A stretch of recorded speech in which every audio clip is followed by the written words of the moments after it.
Hello mga kasenyor, ngayong araw nito ang ika-126 na anibersaryo ng pagdedeklara ng ating kalayaan sa Kawit, Cavite.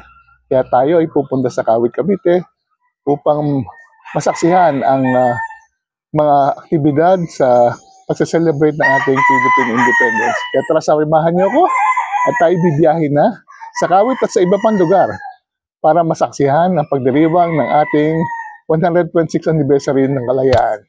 Let's go! Tara na!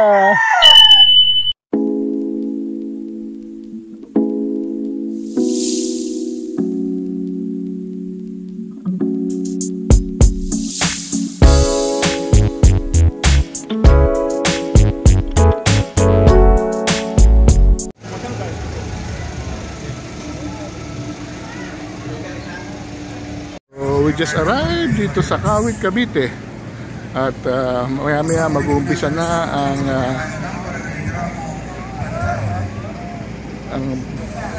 pag-release ng flag dito sa may Aguinaldo Shrine. Daming tao.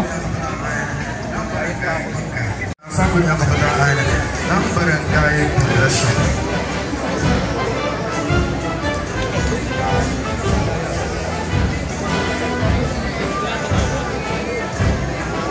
Ngayong umaga ang sangguniang kabataan ng Barangay Banamitan. Kaingin.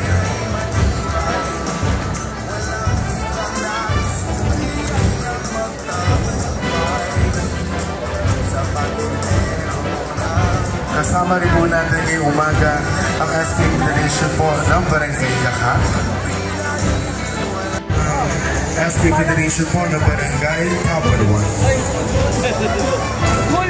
Palakpakan din po natin ang ating pagdating sa Dambanang Aguinaldo ng Youth Organization United Team Buhay.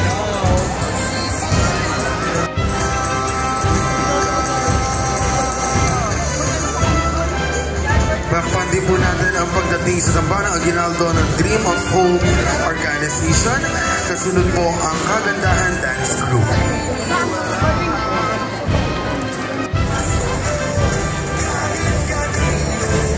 Kasama din po natin mga kabataan ng school ng Emiliano Tria Terona Memorial National High School.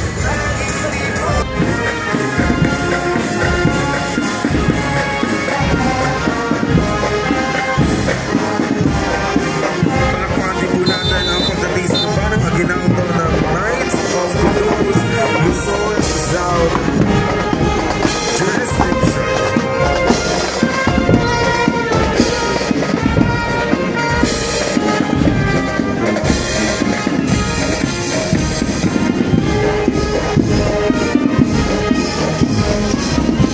Po natin ang pagdating sa Dambanang.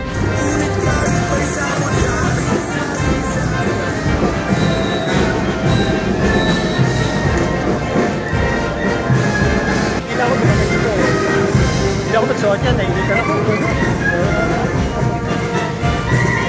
Bakit pala?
pagdating na Cavite Lodge number 2, free accepted Marshal Maswan Grand Lodge of the Philippines.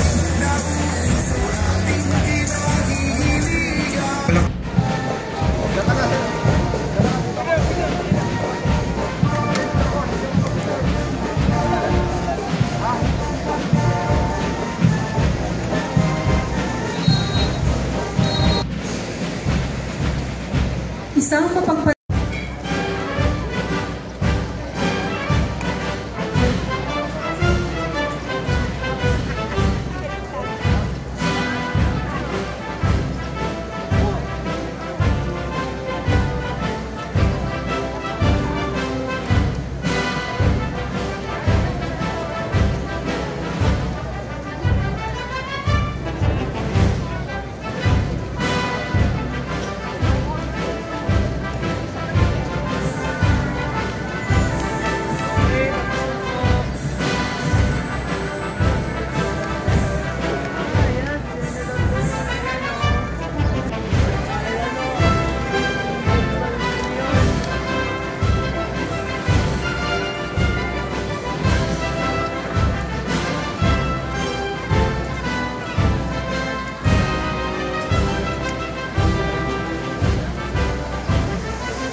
ay pangungunahan ng ating panauhing pandangan, Senador Ramon Bong Revilla Jr. Inaanyayahan po ang lahat na magsitayo at sabay-sabay na umawit ng ating pambansang awit sa salyo ng musika ng hukbong dagat ng Pilipinas para sa sabayang pagtataas ng watawat.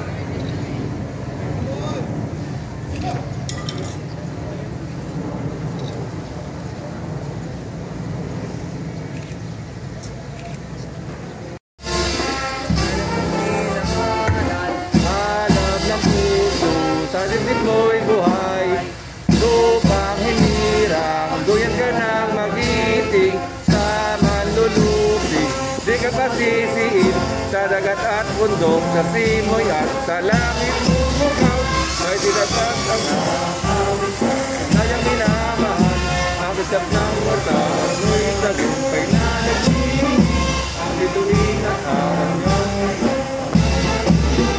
Ngunman ang araw na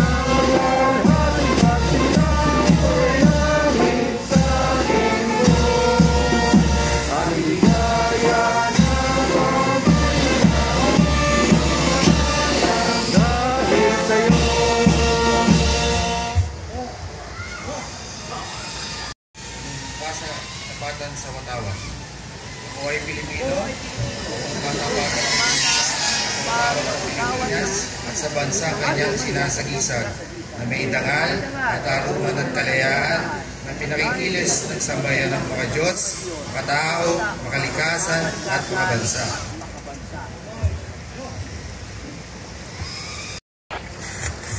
Sa ngalan ng Ama at ng Anak at ng Espiritu Santo. Amen. Ama naming makapangyarihan, sa iyong dakilang kapasyahan ay pinamamahalaan mo ang sanlibutan. Tanggapin mo ang mga panalangin para sa aming inang bayang Pilipinas. Sa pagdiriwang namin ng 126 na taon ng proklamasyon ng kalayaan ng aming bansa, lagi mong ipadama sa amin ang iyong banal na presensya sa aming patuloy na pag-ukit ng aming mayamang kasaysayan. Kalayaan mula sa lahat ng kasamaan na nagpapahirap sa bayan. Kalayaan mula sa mga dayuhang nais ang kinin ng aming bayan. Itinataas namin sa iyo, Panginoon, ang aming mga sarili. Gawin mong marunong ang mga namumuno at maaasahan ng mga mamamayan sa ikatatag at ipagkakasundo at katarungan at ipagkakaroon ng kapayapaan. Ang aming sama-samang pagkilos nawa ay maging daan tungo sa isang mas maliwanag at maunlad na kinabukasan. Ang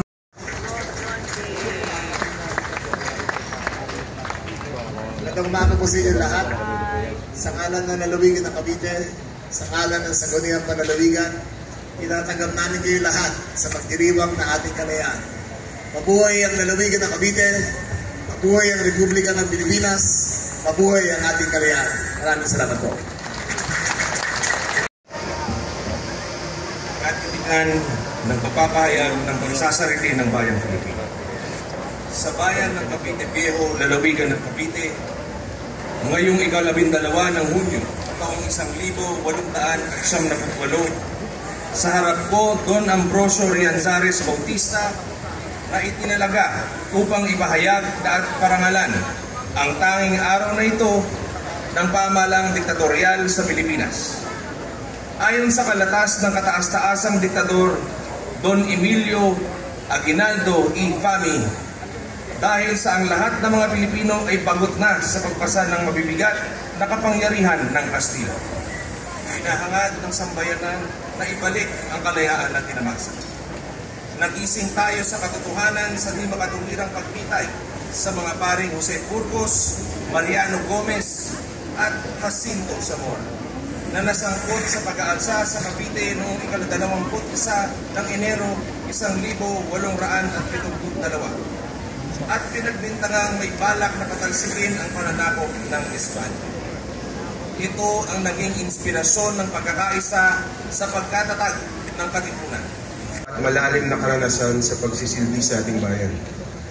Siya ay 3 dekada ng mahusay na tumutugon at nagseserbisyo sa para mapaunlad ang buhay ng mga Pilipino.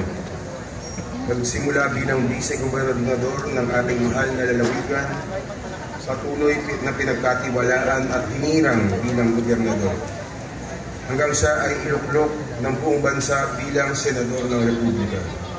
Sa bawat sandali ng kanyang paninilbihan, Pilipino at Pilipinas ang kanyang inilaban. Bilang mambabatas, buong puso niyang ipinaglaban ang kapakanan ng masa. Mayroon siyang inakdang halos 300 batas na sumentro sa edukasyon, kalusugan, kaligtasan, kabuhayan at ekonomiya. Ngayong Kongreso, batas na ang kanyang orihinal na panukala para sa ating mga lolo at lola, na mabiyayaan din ang mga aabot sa edad na 80, 85, 90 at 95 years old ng 10,000 piso, na dati ay mga edad na 100 lang ang nakakatanggap ng cash gift, na lagi nating kasama at makakasama. Atin pong mainit na tanggapin sa ating kalagitnaan ang ating mahusay na senador ngayon at magiging senador pa rin nating muli, ang ating panahong pandangal, Senador Ramon Bong Revilla Jr.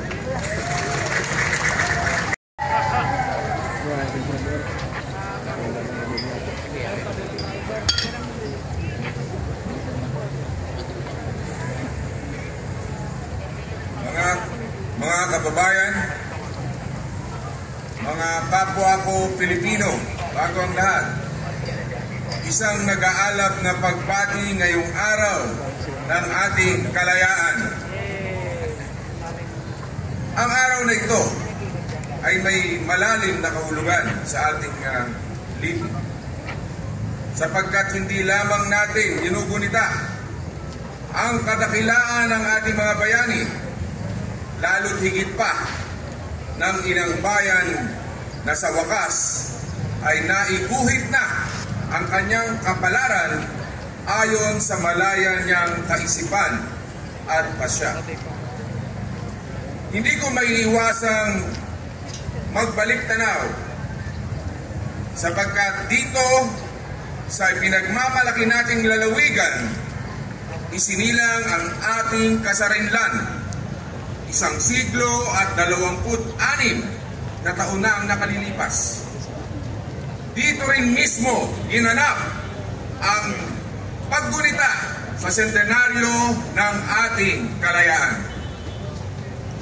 Taong 1978 nang makilahok po tayo noong bilang ama ng dakilang lalawigan ng Cavite at namuno bilang gobernador sa pag-alaala sa kabayanihan ng ating mga ninuno.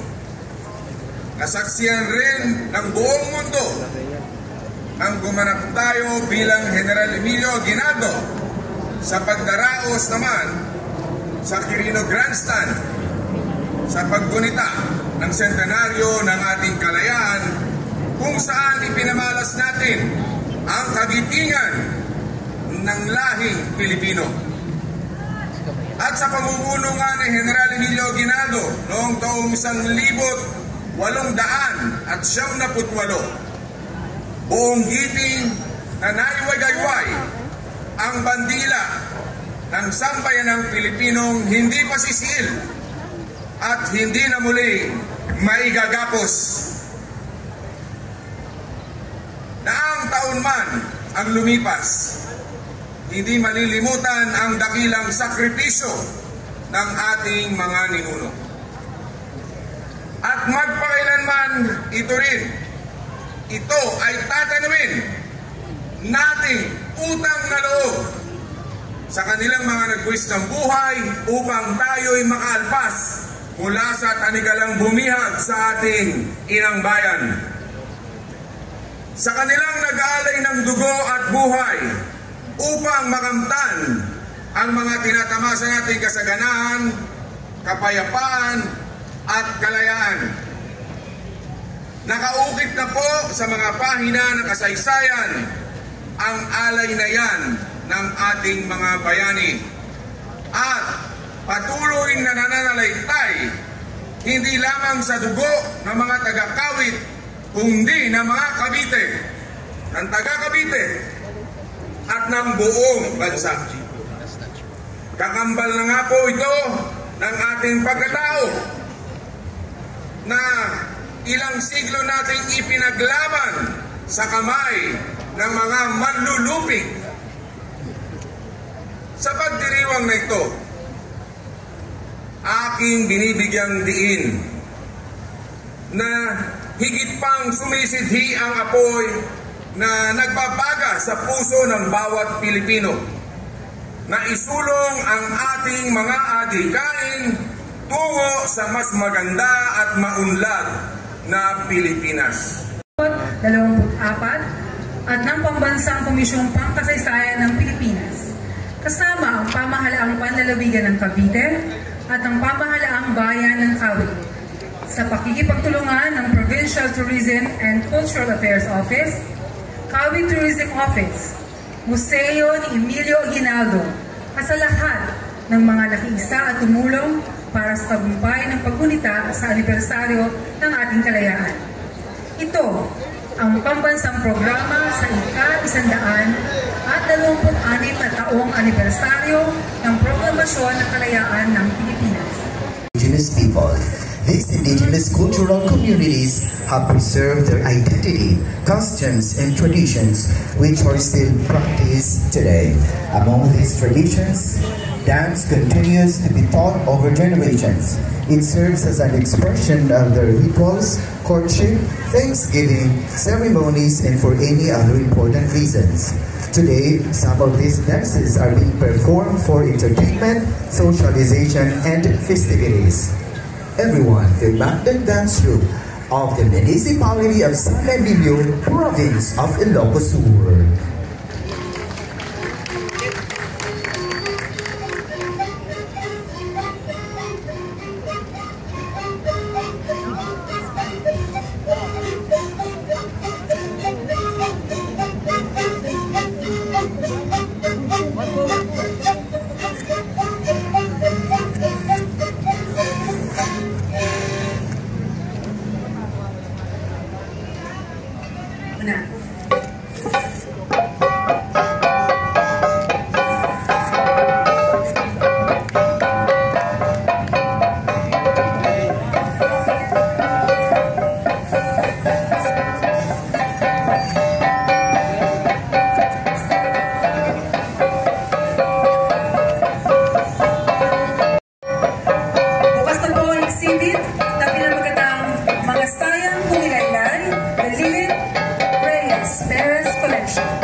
yan. Hindi, kailangan mo lumakad yan. Private property yan. But we're open to inspecting it.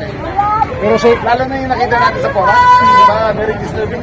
So, dapat natin na inspect talaga. In terms of revenue, sir, may pakinabang ba ang provincial government? Zero. Wala. Outside of the sweldo ng mga tao doon, they don't pay any taxes. May tax holiday sila galing sa PANTOR. So, wala kami sa revenue. Sir, I know you posted your statement last week, but just for the summer, about sa island codes, oh yeah, just to set the record straight, we sold it 2018. We totally, our family is totally divorced from any transactions after 2018. We didn't interfere, we didn't want hits, we didn't kasama sa implementation, we didn't kasama sa grievances, wala kinalaman ng provincial government or DOJ sa pag-implementation.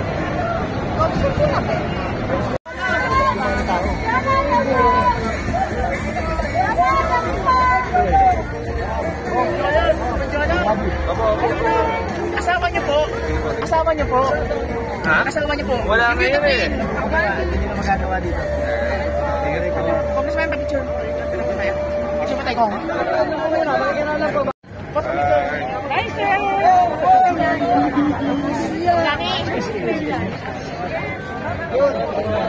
Ngayon, makilapicture kita.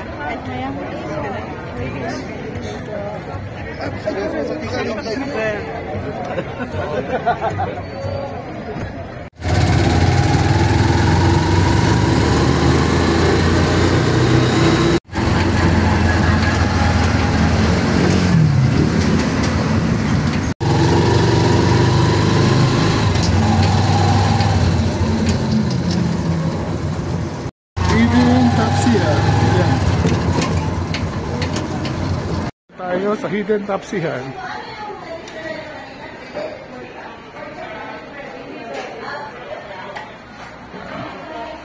Hidden Tapsihan. Dito tayo. Dito muna tayo at tayo kakain ng taksilog dito sa Hidden Tapsihan.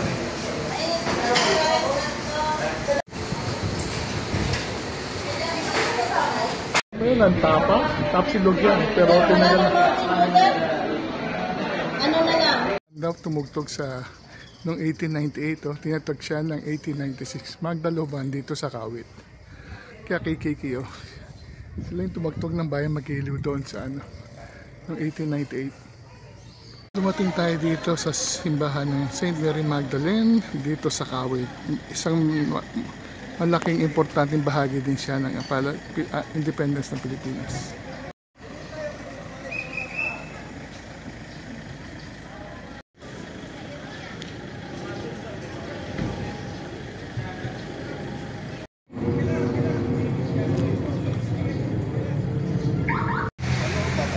Oh. Paloob? Ha? Paloob? Oh, sakit lang.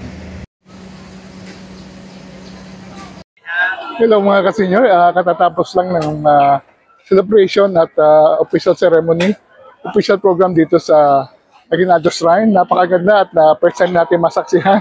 After living in Cavite for almost 62 years, kailan tayo nakapanood ng parada at official na pagdiriwang ng Araw ng Kalayaan dito sa Kawit. Ngayon ay ginugunita ang 126th anniversary ng pagdedeklara ng ating kalayaan na ginanap noong June 12, 1898. Dito mismo sa lugar nito kung nasaan tayo, dito sa Kawit, kung saan pinroklama ni Emilio Aguinaldo na after more than 300 years, we are finally independent mula sa mga nanakop ng mga Kastila. So dyan sa balkonahin na yan na nasa likod natin, binigay away for the first time ang bandera, ang unang bandila ng Pilipinas na nagsasagisag ng ating kalayaan laban sa mga mananakop. Ngayong araw na to, nasaksihan natin na iba-ibang mga pagdiriwang para i-commemorate. Nakakita tayo ng mga civic parade kung saan nag-participate ang ilan sa mga miyembro ng mga civil society para ipagdiwang at pumarada dito sa harap. At nakakita rin natin for the first time ang pag-raise ng bandila dito sa balkonahe to commemorate the 126th anniversary.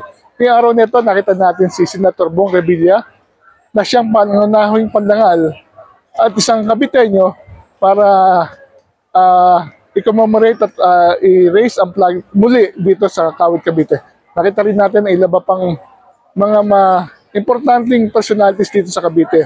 Ang gobernador na si John Vic Remulla, ang congressman na si Jodo Revilla at si Lani Mercado, at ang mayor ng Kawit na Cavite na si Aguinaldo. So muli, maraming salamat at sinamahan niyo ako dito sa pagdiriwang ng 126th anniversary ng Pilipinas. I'm very proud to be a Filipino at laging Filipino tayo. With that, I'd like to thank you very much for watching. Travel while you can. Until our next vlog, see you soon.